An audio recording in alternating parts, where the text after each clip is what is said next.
বাংলায় জনগণ নতুন দল নিয়ে আসলো মারা, তাই না? নতুন সরকার এলো, এক একটা দলের একটা কালচার। বিজেপির কালচার কি?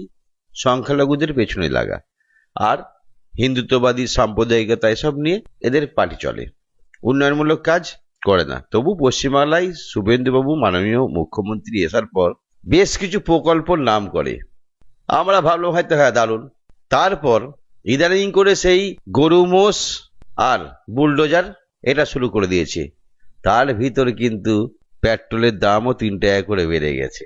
নাকি মানে একটা কথা, টকের জ্বালায় দেশ চালাম তেঁতুল তলায় বাস, এরকম ধরনের সিস্টেম হয়ে যাচ্ছে। এইগুলো চেপে রাখার জন্য এখন ইনি এই কিছু মন্দিরের উপর আক্রমণ করবে, কিছু মুসলমানদের ঘর বাড়ি ভাঙবে, এই যেমন গো হত্যা নিয়ে পড়েছে, করতে দেবে না।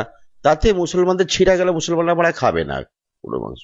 এইটা করে মানুষের মনটা এদিকে ঢুকিয়ে দিবে, আর উগ্রবাদী হিন্দুরা এটাই খাবে। এটা সম্পূর্ণ ধরনের রাজনীতি হয়ে যাচ্ছে। যে ধরনের প্রতিশ্রুতি তিনি দিয়েছিল সেই ধরনের যদি কাজ তিনি করতে পারতো, অনেকটা মানে এমএলএ ফাটাকেস্টের মতো হয়ে যাচ্ছিল।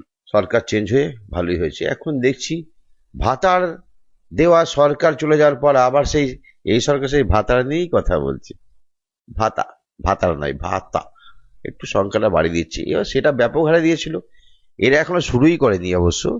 যখন শুরু করে ব্যাপক হারে দেয়, না বেচে বেচে ওই মোচমান সংখ্যালঘুকে বাদ দিয়ে দেয়, তাহলে তো 1.5 জায়গায় 3,000 হয়ে যাবে, তাই না? কেন আগের সরকার দিত 100 জনকে, এই সরকার বেচে বেচে 50 জনকে দেবে 1,500 করে। সেই 50 জনের 1,500টা ঘুরিয়ে এদের দেবে, 3,000 করে দিলাম। এরকম ধরনের কেস হয়ে যাবে না তো? যাই হোক, সরকার আমরা নতুন এনেছি, সরকারের কাছে দৃষ্টি নিক্ষেপ করছি এবং প্রত্যেকটা জনগণের কাছে। এটা বাংলা, এখানে এসব হিন্দু মুসলমান চলতে গেলে বেশিক্ষণ টেকসই হবে, বেশি দিন হবে না, জিনিসটা অন্যদিকে চলে যাবে। বিজেপির অনেক বিধায়ক খুব ভালো ভালো কথা বলছে, মানে অনেক ভালো কথা বলছে, সেই হিসাবে যদি চলা যায়, কিন্তু সেই হিসেবে চলতে দেবে না।